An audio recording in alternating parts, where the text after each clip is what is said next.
Good morning, film history. Today is April the 13th, Monday. I have a few things I want to go over. First thing, the rubric. A rubric for our documentary. All right. So I'm going to go through it really quickly, and I'm going to show you where it's at or where it's going to be actually. Okay. Here we go. You ready? You ready? Here we go. The documentary needs to be 3 to 7 minutes long, and it'll be worth 10% of your grade. Okay. For the doc. Okay, so 3 to 7 minutes long. Okay, anything under 3, turn it in, and I can grade from other things, but you definitely lose out of this. 3 is pretty much, it would be hard to be able to answer your question in less than 3 minutes, and if you can, it's probably not a very good question to be asking for your doc. Okay, this should be pretty easy. I looked at all of your guys' review and reflect questions about how long it took you to read your scripts. Almost everybody was somewhere between 4 and 7 minutes. So perfect, no problems there. Narration. The narration has good audio quality and no distracting sounds. We're going to talk a little bit about that today. The tone of the narration is consistent throughout, appropriate to the topic of the documentary, and is engaging to the audience, and I bolded that, engaging. So I wrote down some people that did the 30 seconds, and I'm going to go over, I'm going to listen to a few seconds of it and kind of talk about how their narration is and how their audio quality is. So that's worth 10 points. Supporting media. There are supporting clips, photos, and typography, and throughout the entire documentary, there are no empty black sections. So I should not hear you talk and then just have black, okay? Because you just didn't find clips for that part. That obviously, then nobody would ever watch that doc, right? Also, make certain when you're editing your documentary together that when you put clip against clip, that there's not a little gap in between, and that creates like a flash of black. So make sure that there's no black anywhere within the documentary, unless it's like a black background because you're putting typography or something over it, then perfectly fine, okay? Music is present in the documentary to help set the tone. It doesn't need to be there the entire thing, but at some point, whether it's the intro, whether your outro, whether you have it over the entire thing or not, but typically there needs to be some sort of musicality to it, even if it's really subtle, okay? All media is sized to cover the screen, so I shouldn't see media. If this is my screen, I shouldn't see the photo being really small, surrounded by black. You know, you should scale everything to the size of your window or make it look as, as well designed as possible. All right, and then all media is in good resolution. So your photos are higher res, unless you're doing like a historical thing to where it's obviously going to be in low resolution, or you're doing something from the 80s and it was just the resolution of the media at that point. But don't download low resolution photos and videos and put it in your documentary because it looks lazy from a viewer's perspective. Okay, so that's worth 35 points is all that media, and you're going to need a lot of media. We started collecting some of it before we left for break. You're going to need a lot more, okay? But before break was just a good start. So the question and the answer, 25 points. The question you are attempting to answer is obvious throughout the documentary, if not outright stated at the beginning. The supporting evidence to prove your question is present and well organized. This is the structure of your documentary, and here is an example. This is my example that I made up, okay? Do audiences prefer optimism in film over pessimism? Okay, so what I would do is I would do a study of how I would tackle my video essay. Is I would do a study of 3 different filmmakers, and then the films they've produced, and I'd probably look at box office receipts. Which of their films did better? Which of them did worse? And see if there's a correlation between the ones that are more pessimistic in tone versus the ones that are more optimistic. So if I were looking at Darren Aronofsky, he directed a film that I think is just truly terrifying to have to watch, and it's Requiem for a Dream, and it's incredibly pessimistic. It's just the worldview of it is just so negative. And I've seen it once. That's plenty for one lifetime, maybe even 2 or 3. But if you look at the box office receipts for that versus another film that he's made, I'm going to guarantee that this is probably much lower. And so, and the same thing with Frank Darabont. Frank Darabont, he directed The Green Mile with Tom Hanks. He's the one that created The Walking Dead. He also did a movie called The Mist, which is, if you've ever seen this, has the most pessimistic ending to a movie I've ever seen in my life. It's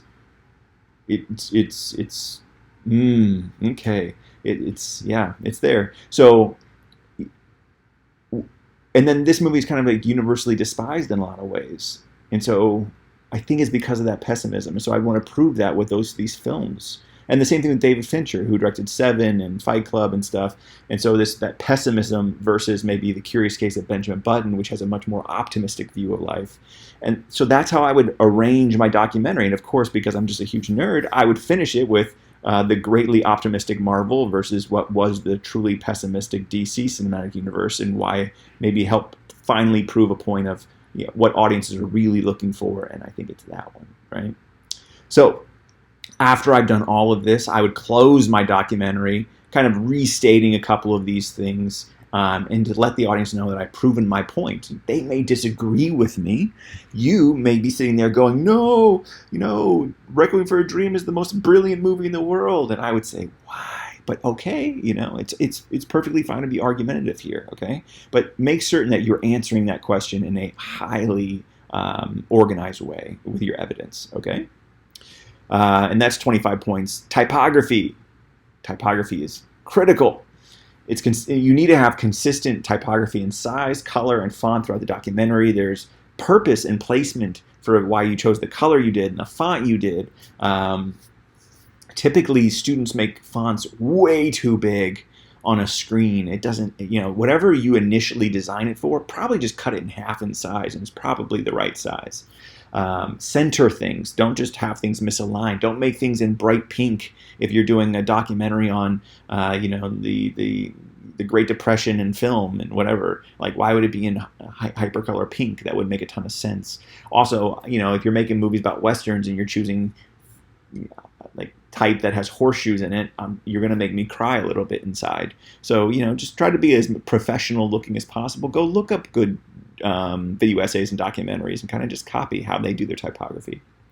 The ending, you quickly go over your supporting evidence, and that you've proven your question. That's kind of what I'm talking about here. Is the end. But the ending's key. You leave your audience with a good taste in their mouth of, hey, this person had a point they were making. I may disagree with it, but I think that they made a very good argument. So I want you to be able to kill the ending, and that's awesome. Okay, so that is our rubric. I'm going to put this rubric in our class files bin, and you're going to see it in here, and I'm just going to drop it in here for you guys to take. Okay, all right. Next, if you are one of those people who did a if you have to do presentations, they're due this Friday. If you didn't do it in class in front of everybody, and because I'm like a super cool guy, I'm going to make the extra credit automatic. I'll just assume that you would have made us a very cool food or something for us to eat while we listen to it. And so what I want you to do is I want you to go to the collaboration space and then make a page for yourself, just like the US 2001 to Current did with your Sway link. Make certain that I can get into that Sway link, that you've given me permission at panettaM@pcsb.org to view it, okay? All right, audio. And what we're going to do today is I'm going to have you guys record your full audio. Today's that day, right? So I'm going to listen to a few of these and just give a brief critique, okay? I'm going to start off with Ethan. We're not going to listen to the entire thing, but here we go.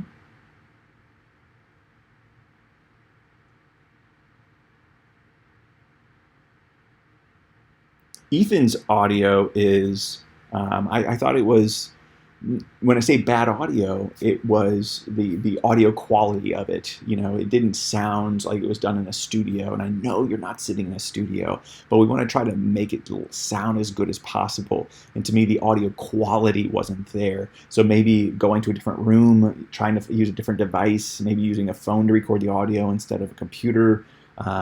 Recording like in a more of a contained area, like a closet, may even work better. But you, depending upon your room or your home, you should go and experiment. Go take your computer, your phone, or wherever to like 4 or 5 different rooms, record, and then go back and listen to them all and see which one sounds the best. So the audio, I thought, needed a little bit more work. And then the narration was rushed a bit, which I know that's what the critique was. Talking too fast, it's like you're trying to get through it as quickly as humanly possible, okay? I thought that Sophia, let's see, Sophia, where are you at? You're right here.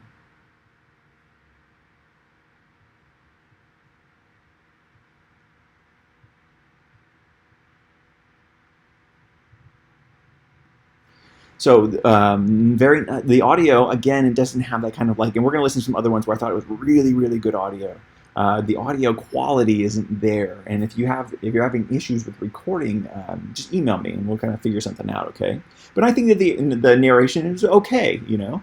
I think you did pretty good. You sounded a little upbeat, you know, positive, but maybe a little bit more passion, maybe a little bit more that, you know, like that. Inflection on hitting those keywords, but experiment. I think that it's pretty good. Coppersmith had, I thought, to be really good audio.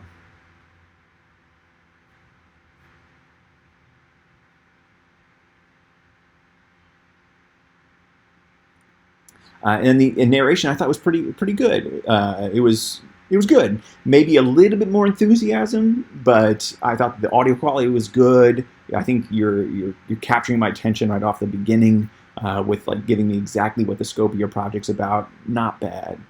And then we have Leilani, which I liked, but you can hear a distinct echo in the audio, and that's maybe choose a different room. Maybe that room's too large. You maybe choose something that's a little bit more confined. So here was this thing.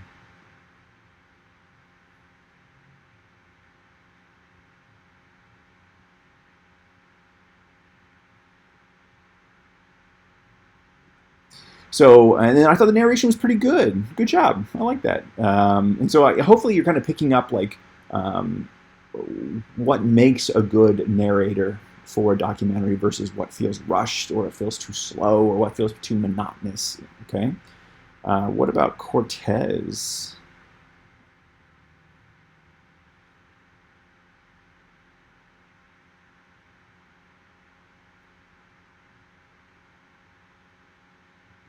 Yeah, pretty good. Good narration, good audio. I felt like that was like right on the mark of what I was looking for. And then I have two other people who I thought had really, really great audio quality and then really good narration. Meaning like I would sit there and watch these docs that they're talking about. So here I got Tyler and Zaratni.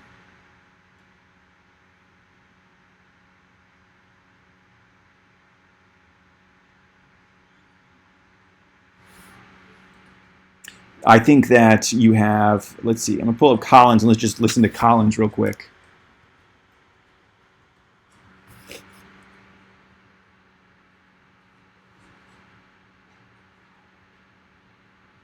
Both feel like the tone of what they're going for is clearly defined.